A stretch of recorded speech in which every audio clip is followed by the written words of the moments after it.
नमस्कार दोस्तों, अनुराग मिश्रा नाम है हमारा। दोस्तों, इतिहास में कई योद्धा हुए, लेकिन कुछ ही ऐसे हैं जिन्होंने अपने जीवन का हर पल सिर्फ एक चीज को समर्पित किया, बदला।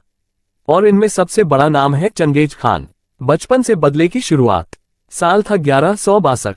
मंगोलिया की ठंडी और बर्फीली जमीन पर जन्म हुआ तेमुजिन नाम के एक लड़के का, जो एक मंगोल जनजाति के मुखिया का बेटा था। उस समय मंगोलिया कई छोटे छोटे खानाबदोश कबीलों में बंटा था, जो आपस में ही लड़ते रहते थे। लेकिन 9 साल की उम्र में तेमुजिन की जिंदगी बदल गई। उसके पिता की हत्या कर दी गई और उनके पूरे परिवार को कबीले से निकाल दिया गया।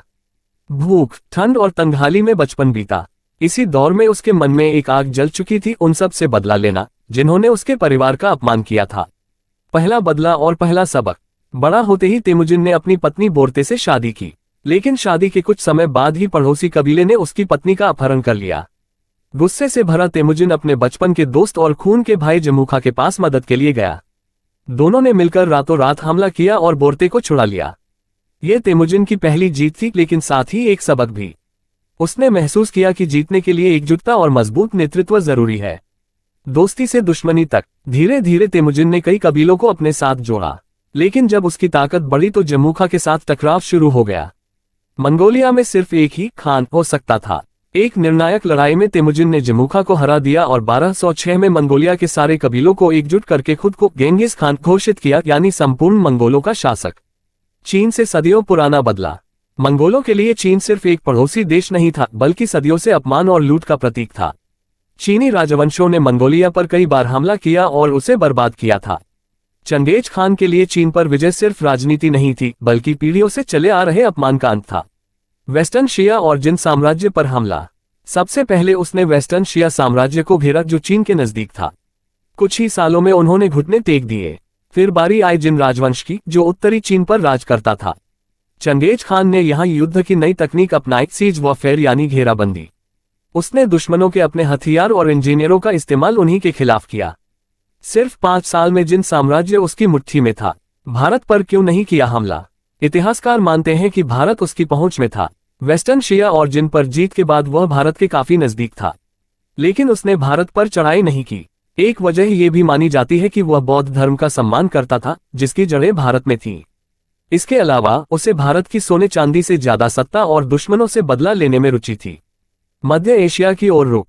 1218 में ख्वारिज्म साम्राज्य के शासक ने गेंगिस खान के दूतों की हत्या कर दी। मंगोलों के लिए यह सबसे बड़ा अपमान था।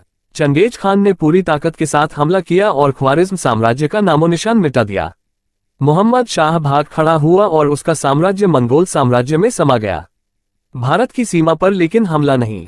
ख्वारिज्म पर जीत के बाद चंगेज खान का पीछा करते हुए उसका बेटा जलालुद्दीन भारत की सीमा तक पहुंचा। उसने दिल्ली सल्तनत से मदद मांगी, लेकिन सुल्तान इल्तुतमिश ने मना कर दिया। इससे चंगेज खान के पास भारत से कोई निजी दुश्मनी नहीं रही और वह चाइना की ओर लौट गया। युद्ध में निर्दय लेकिन धर्म में सम्मानजनक। चंगेज खान को लोग सिर्फ क्रूर विजेता के रूप में जानते हैं, लेकिन सच यह है कि वह धर्म और संस्कृति का सम्मान करता था। उसने धार्मिक स्वतंत्रता दी, कानून बनाए और अपने साम्राज्य में व्यापार को बढ़ावा दिया। चीन की दीवार भी न रोक पाए। कहते हैं कि ग्रेट वॉल ऑफ चाइना भी चंगेज खान को नहीं रोक पाए। उसने इसे पार कर चीन के बड़े हिस्से पर कब्जा कर लिया। ये जीत सिर्फ सैन्य ताकत नहीं, बल्कि रणनीति का भी नतीजा थी।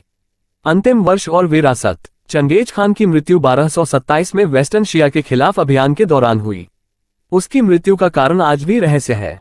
उसके बाद उसका साम्राज्य उसके बेटों और पोतों ने आगे बढ़ाया, जो एक समय यूरोप से जापान तक फैला हुआ था।